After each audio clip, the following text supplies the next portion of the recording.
Hey everyone, today I'm going to showcase the best Skyrim combat mods that are currently available in 2025. This video is going to be quite comprehensive and will allow you to have a very satisfying combat setup just by downloading the mods I mentioned here. In the video I will showcase some mods that are well-known classics, but also some very recent releases, and by very recent I mean there are a couple of amazing mods here that were only released a few days ago. Since you probably know at least some of the mods on this list, I have timestamped every single mod in the video to make it easier for you to skip around to the mods you like to hear about. Now, let's begin. First, I will show you some mods for enemy AI. The first mod on this list is SkyTactics. This is a very interesting mod that dynamically distributes combat styles to human and Draugr NPCs. A combat style is a set of attributes in Skyrim that determines the behavior of NPCs in combat, meaning an NPC's combat style determines how aggressive or defensive an NPC is, how often does it block or attack, and how does it react to the player's actions such as attacking the NPC or blocking. SkyTactics will randomly distribute these combat styles to NPCs. The combat styles an NPC can get depend on its role. So there are specific combat styles for guards, bandits, forsworn, soldiers, bosses, and Draugr. An NPC that isn't part of these roles will also have a pool of combat styles to be distributed to it. The goal of this mod is to make combat a more varied experience. So now every bandit you fight will behave differently, making each fight more interesting. The next mod is called Skibidi Combat, and this mod with a funny name is a good complementary mod to SkyTactics. While SkyTactics focuses on combat styles, this mod changes the AI game settings, which basically means it changes other combat mechanics that the former mod doesn't touch. Skibidi Combat focuses on making combat more difficult by making NPCs very aggressive and quick. It tries to make them more efficient at killing the player. Besides changing the AI, it also increases the NPC's movement speed in combat to make it harder for you to dodge their attacks. And the last AI mod on this list is specifically for Mage NPC AI. The mod is called NPC Spell Variance, and its aim is to allow NPCs to use every spell that is available to them in combat, contrary to vanilla Skyrim where mages often choose to use only one spell. The mod even works for rune spells and support spells, and works with mod added spells too. There are different filters set up by the mod author to determine which spells an NPC can use, and you can also exclude spells you don't want them to use in a config file. With this mod, fighting NPC mages should now be a tad more interesting and diverse. Now let's take a look at some general combat overhauls. The first mod here is Blade and Blunt. You're probably familiar with this mod already. Blade and Blunt is part of the Simon Rim suite of mods, and is in my opinion the best overhaul to use for vanilla combat. Blade and Blunt overhauls all aspects of combat. It changes the AI of enemies to make them more aggressive and intelligent by modifying combat styles and game settings. It makes combat harder by modifying damage dealt and taken by the player in each of Skyrim's difficulty settings. It overhauls the resource management system of the game by changing the stamina cost of various actions, adding a stamina cost to actions that didn't have it, such as drawing a bow or sneaking. It gives penalties to the player when he has no stamina left, and changes the stamina and health regeneration.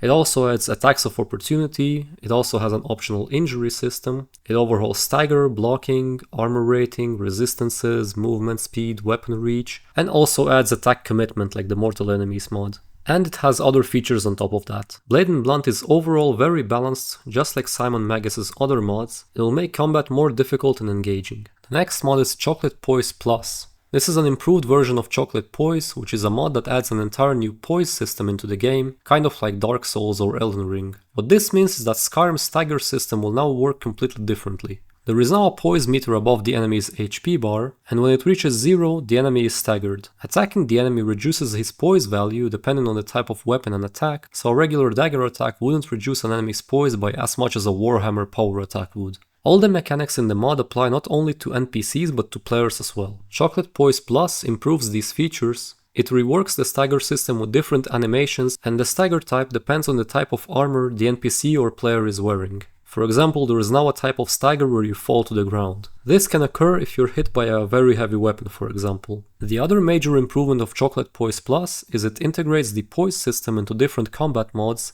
such as Blade and Blunt, and integrates it into perk overhauls like Valkyrie, Adamant, and Ordinator. Next we have BFCO, which is a newer version of MCO, or Modern Combat Overhaul, which is a complete overhaul of combat animations, making it look like a more modern game. It will completely change the flow of combat in your game. It will change the balance and viability of some weapons. For instance, dual wielding will now be much more powerful with this mod. It takes the dull, monotonous and boring Skyrim combat and makes it a lot more fun, faster, and with a lot more action. The difference between the older MCO and the newer BFCO is that MCO didn't have support for perks and other effects that modify your attack speed, so the attack speed of the animations would always be constant. This is now fixed in BFCO. BFCO also adds support for jumping and swimming attacks, and allows NPCs to use combo attacks as well. If you want NPCs to utilize the new combat even better, I also recommend downloading Scar or Skyrim Combo's AI Revolution, which I will also link in the description. If you're using BFCO, you still want a combat mechanics overhaul. I've already showcased Blade and Blunt, but that mod is recommended for vanilla combat animations and not BFCO. For BFCO you want to use Plus Combat. Plus Combat is a combat overhaul that is based on Valhalla Combat and the previously mentioned Chocolate Poise Plus. Valhalla Combat completely overhauls the stamina system to encourage an aggressive playstyle. It increases the stamina regeneration rate, makes regular attacks that hit the enemy replenish stamina, while attacks that miss the enemy cost stamina. It also has an exhaustion system for when you or an enemy runs out of stamina. It also introduces a timed block and a perfect block system, providing advantages for blocking an attack very quickly, and also allows you to block and deflect projectiles. And it also adds some other mechanics on top. Now for Plus Combat, what it does is utilize the Poise system from Chocolate Poise Plus, and uses Valhalla Combat with some changes on top. It disables Valhalla's exhaustion system and your regular attacks will no longer restore stamina on hit. It changes enemy AI to be more aggressive like Blade and Blunt, and introduces attacks of opportunity from Blade and Blunt as well. It also introduces some changes to movement speeds, and it tweaks the Poise and Stagger mechanics from Chocolate Poise Plus. I recommend reading more about it on the mod page, but essentially, if you're using BFCO or MCO, you probably want to use Plus Combat alongside it for a better combat system. And keep in mind that this mod is not compatible with Blade and Blunt or other such combat overhauls. Next on this list is Precision. Precision is the kind of mod that you always want to use no matter what, as there is literally no point not to use it. The main feature of Precision is that it fixes melee attack collisions. Now when you attack an enemy, whether the attack hits or not depends on the model of the weapon and its position or animation. This makes melee attacks physically accurate, and if you change your attack animation it will actually affect the weapon's reach. So for example, if you download a stab animation for daggers, they could potentially have a slightly longer reach than the default vanilla slash animations. Also, you can often hit multiple enemies at the same time as a cleave or sweep type attack. If you swing a weapon and it connects to multiple enemies, they will all be hit.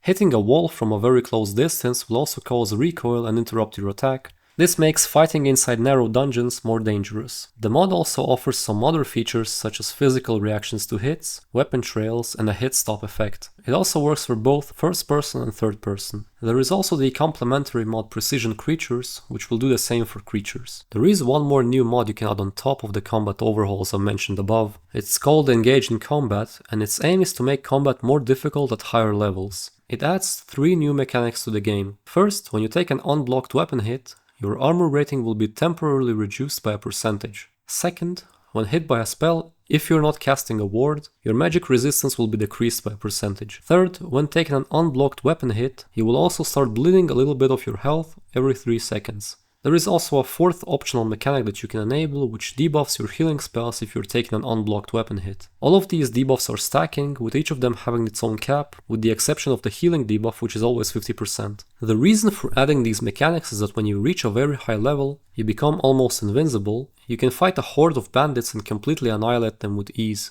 With this mod, every fight will potentially be dangerous if you're not careful. You're encouraged to keep blocking or avoiding attacks, even from low-level enemies, to prevent these debuffs. If you feel like the game has become trivial for you and want to keep it engaging, then download this mod. It is also compatible with everything and is 100% script-free. Next, we will fix some problems with blocking and bashing. The first mod we can use for that is Vanguard. Vanguard overhauls NPC bashing. It makes NPCs bashes telegraphed by adding a slight delay between them starting the bash and executing it. Different weapons now also perform different types of bashes, with some weapons bashing more quickly than others. This makes NPCs bashes less powerful as they were previously instant, and with some of the mods I've mentioned above, getting staggered due to a bash can be potentially lethal, so the least we can do is make it a bit more skill based. Another mod we can add to that is NPC No Block Exhaustion. This will simply prevent NPCs from being able to block if they run out of stamina, preventing NPCs from infinitely blocking and not doing anything else, while also making them more vulnerable to player attacks. Both of these mods will work well with any of the above mentioned combat overhauls. And speaking of blocking, why not have the ability to finally block while dual wielding?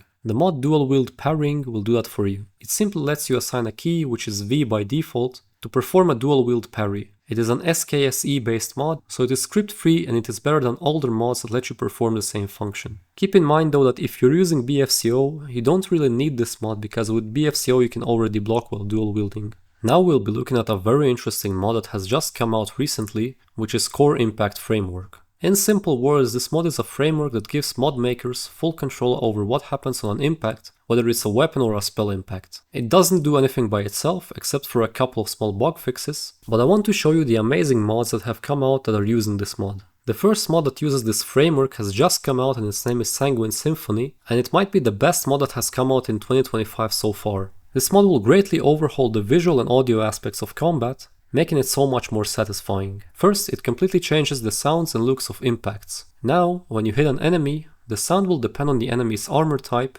your weapon type, and the spot where you hit the enemy. The same applies for the visual effects. Hitting an unarmored spot produces blood, hitting a piece of armor produces sparks, hitting the piece of armor with a heavier weapon produces even more sparks, etc. The enemy's body will also move based on where you hit them. Here is a quick demonstration.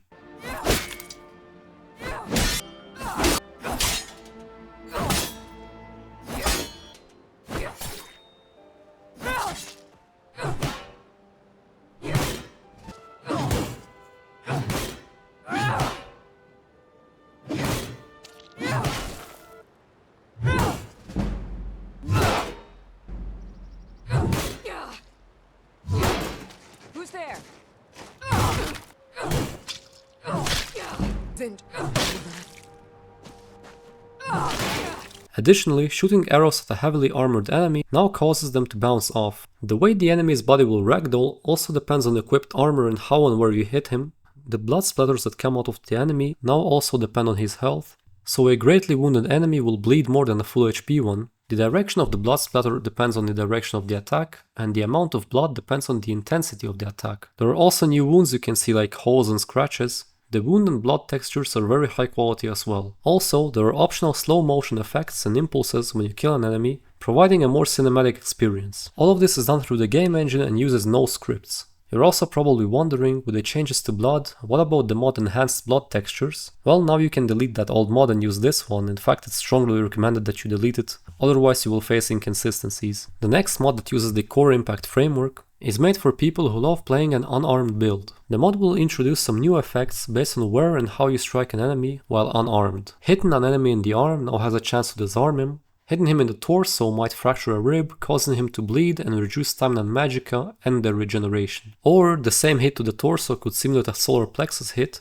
which simply reduces stamina and magicka for a few seconds. Power attacking the enemy could sometimes knock him back, and while hitting him in the head can cause a visual blood spray effect, or with a very small chance trigger a fear effect as well. With this mod, unarmed combat will now be a lot more dynamic and fun. If you're interested in playing an unarmed build, I also recommend you get the perk mod Adamant and its hand-to-hand add-on to give some perks for unarmed builds as well. The last mod that uses the Core Impact Framework is called Knock It Loose. This mod might not be everyone's cup of tea, but could be very interesting for others. It gives a 1% chance for your hits to drop an enemy's item, depending on the location of the hit. A torso hit might drop an item from the enemy's inventory, a blow to the arm could drop its weapon or shield, and a hit to the head could drop its helmet. And the same applies for the player as well. This should make the combat even more dynamic and interesting and forces you to search around the battlefield after a fight. There are some other mods that use the Core Impact Framework, and I'm sure that many more will be coming out soon, but for now let's move on to something else. The next mod here is the Dismembering Framework. This mod is actually made by the same author as the Core Impact Framework, and it is the best mod for dismembering enemies on kill. When you kill an enemy in vanilla Skyrim with the right perk, you have a chance to decapitate him, which only happens on a kill move and only applies to humanoid enemies.